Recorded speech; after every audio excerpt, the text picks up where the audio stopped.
John Beverly, the Candyman, the businessman with a conscience, on LICMC.net radio every Saturday at 3 p.m.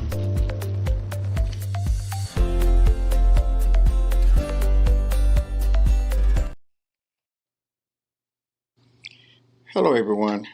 This is John Beverly, the businessman with a conscience, here at the Alkemalon Village, where each one reach one, each one teach one. One brick, one building, one block at a time. And as we often say, people don't care how much you know until they know how much you care. And we show that we care about the things that we do. And today I would just like to do a little piggyback on uh, talking about business, talking about making the right decisions about business and what have you. And how important it is to make the right decision. You know, at times in making a decision, don't nobody see the dream but you. And it's your dream, and because it's your dream, there are other people that may not see it, may not even understand what you're trying to do. But most important, you have to keep hope alive. We all have to keep hope alive. And often talks about the different things that we do, preparing ourselves about the different minutes. And today I want to show you a little bit about some of the stuff that we're doing here. We have also started back with the kids.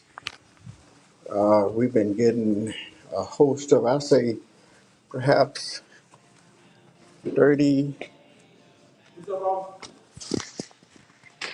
30 to 35, 40 kids at a time. And I'm actually trying to get to an area right now where I won't be disturbed because the kids have started coming in.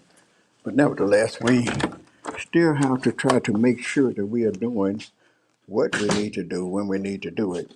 And some of the things about business, you can't just go in business. You have to prepare yourself for business and prepare. You know, there was a time when, some people think that you just open up a place and you just start doing business. But there's something called preparations. And if I would have took the time out when I first went in business and perhaps prepped and saved and did what I needed to do, I wouldn't have had such a hard time trying to go in business and trying to be in business and trying to stay in business. But thankfully, there was a lot of people that believed in me and saw the need, and what they did is what we often say: when you see the need, meet the need. So, and we are helpers one to another, and that's why I'm often and always trying to tell people, let's keep hope not alive, and let's some of my saying, each one reach one, each one teach one brick, one building, one block at a time. And so I try to practice that, and I also try to encourage other people to do the same thing. And you have to, save your money. And uh, when, like I say, when I first went in business, I opened up and I didn't have a whole lot. So I built and grew all at the same time. And doing so, what we have to do is focus on what we're doing and how we're doing it. And, you know, sorry about that. I was trying to do multitask, and sometimes we just get caught up in what we're doing. But I'm also at work trying to run this business as I do. But sometimes people, they come in and catch me off guard. But like I say, you have to prepare yourself, save your money, and spend your money wisely.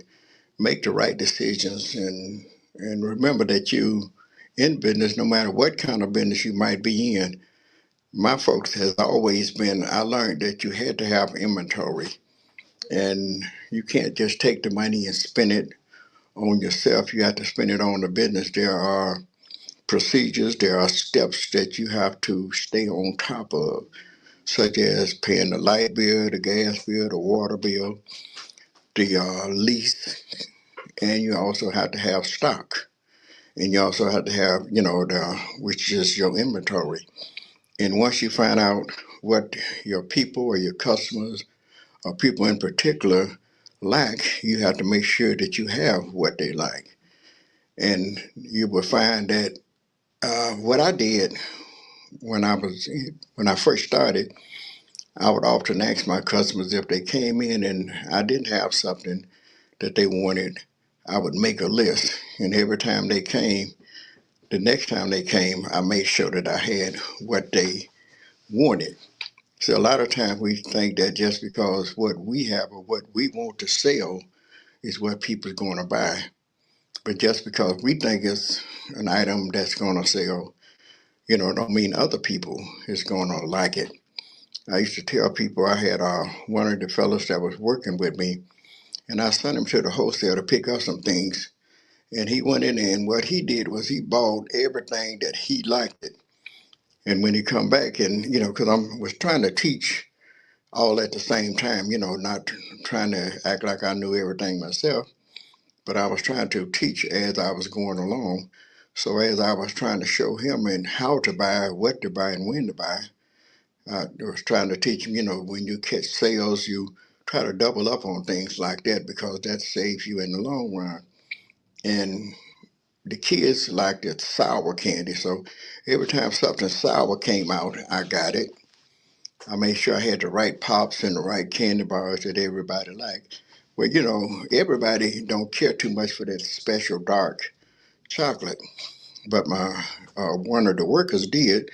So mostly everything that he bought, at least 5 or 6 different items, was a dark chocolate item or covered with dark chocolate or something of that sort.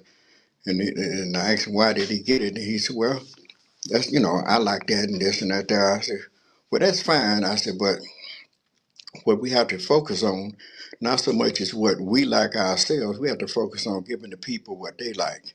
So he assured me that it was going to sell, but unfortunately, and I don't like to feel like I know everything, but I pay attention and I try to learn from others. I try not to be the type of person that you can't tell anything, and I also watch and learn. So, and trying to tell him, he heard me, but he wasn't trying to hear me. But he found out later on, after maybe 4 or 5 months went on and had went by, that we still had most of the stuff that he had bought, but and the stuff that I had bought and was telling him and what the people was asking for, that's what sold. Because once again, like I say, you have to give the people what they want, and that's business. People, I don't care how good an item is, how much someone else may like it, or how much you might like it in particular. You're not getting it for yourself. You are rendering a service to the people. So you have to meet the people need. You have to make sure you give the people what they want. Otherwise, since they are spending their money, they're going to go and get what they want, where someone that has what they want. If you got it, fine, they'll buy it. If you don't, then they're gonna go get it from wherever. So you have to try to make sure that you have what your customers want and need, and that's some of the stuff that will help keep you in business. When they got money and when they need it, they will get it. So that's one of the things. And then I also want to piggyback and kind of go back to still talking about business. And if you know me, I may start up on one subject and end up somewhere else. Well, one of the things where I'm going to end up at now is people buying homes and houses and things and preparing themselves for it. Where I learned that kind of learned the hard way when I was purchasing my house, and I had a little money in the bank, and the mortgage company was trying to explain to me, how long was the money in the bank, and it has to be in the bank for a certain length of time because otherwise they would call it mattress money, backyard money, dope money, and stuff like that. So, and the money needs a money trail, a paper trail. And I would talk to a young man the other day, and I was trying to explain to him. And once again, that goes back to something I said a little earlier in this conversation about listening to people and, you know, being able to talk to people and be able to tell somebody something and being able to receive and not act like you know everything, because I definitely didn't know everything. And I thought I had, well, I did, had the money in the bank, but some of it had just been put in the bank. I had borrowed a few dollars from people and stuff, but nevertheless, it they told me I could use a certain amount of it, but then there was another certain amount that I couldn't use because it had been just put in the bank at a certain period of time, which I didn't understand it myself, but I learned. And so when you learn better, then you do better. So in learning that and what they say, they have to know where the money is coming from. They have to make sure that you're able to pay that bill. So for those of you that are thinking about purchasing a home anytime soon, start saving your money, start putting it in the bank, and try not to buy too much of anything, especially on credit and charging different things, because all of that will affect you when you purchasing that house. Because they,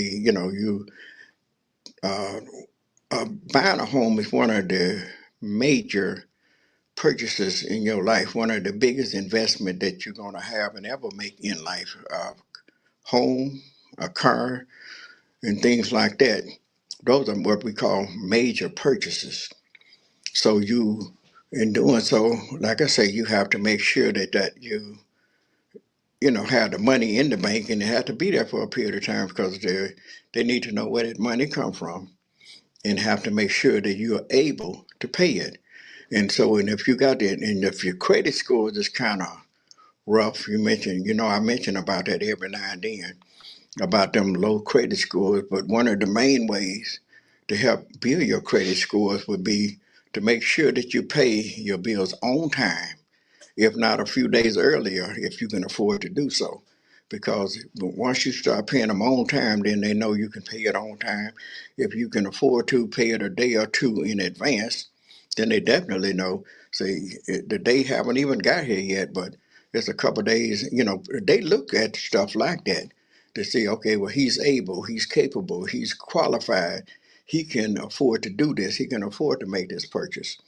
So, and save your money, pay the bill on time, and that will also help to build your credit. That would help to, uh, when they look at it, when they look at your credit, they would see that you've been making your payments on time. And excuse me, uh, I'm sorry. Let me. I'm I just got interrupted there for a hot minute, but nevertheless, that's what happens sometimes when you're at work trying to do things. And I try to be uh, by myself a lot of times when I do this, but every now and then I get caught up in a little situation like this. But most important, like I say, make sure that you pay your bills on time, and your credit, your scores will begin to go up every month. You will find that it will go up at least 10 to 15 to maybe 20 points.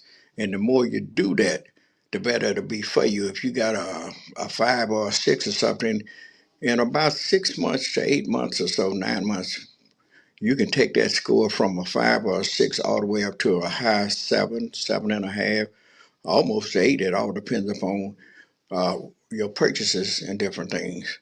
So once again, hopefully I said something to encourage you. I apologize for the interruptions that we had this time, but that's life. This is John Beverly, the businessman with a conscience, here at the Alkemalon Village, where each one reach one, each one teach one. One brick, one building, one block at a time. And as we often say, people don't care how much you know until they know how much you care. And we show that we care about the things that we do.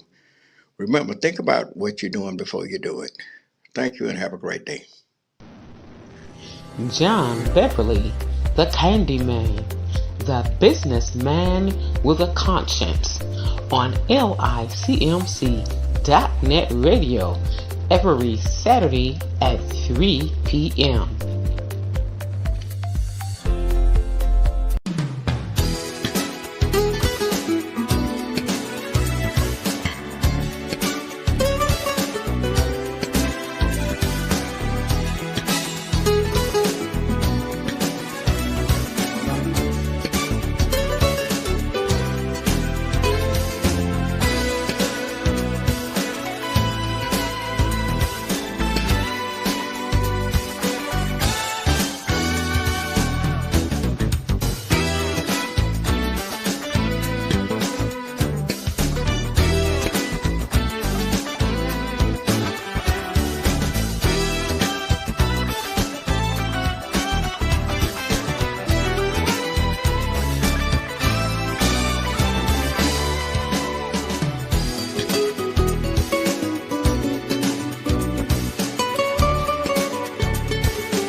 John Beverly, the Candyman, the businessman with a conscience.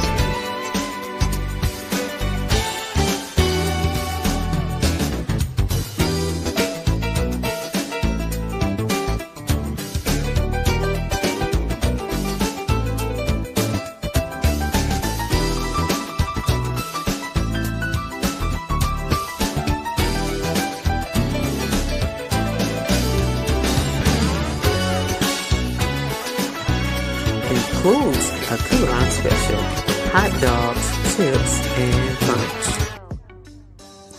Since youth field trip events, Fridays 4 p.m. to 6 p.m. and 6 p.m. to 8 p.m., ages 5 to 17, $10 per person, minimum 10, max 15. Saturdays and Sundays 4 p.m. to 8 p.m. and 11 p.m., $200, minimum 10, max 15. Includes a coupon special, hot dogs, chips, and punch. Akubalon Village's activities and amenities: air hockey, pool table games, video games, foosball, karaoke, movies, TV, cafe. Located at 7701 Harbor Avenue in Detroit, Michigan, 48213.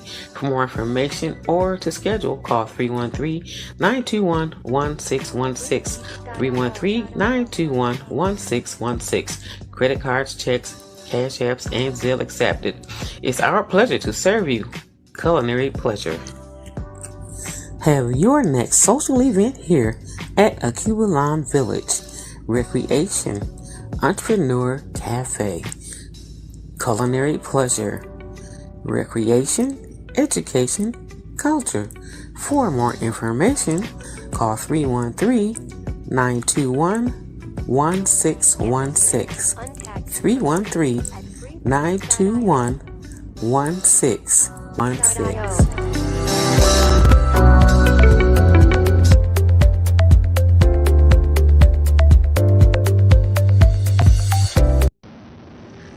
John Beverly, the Candyman, the businessman with a conscience, on LICMC.net radio every Saturday at 3 p.m.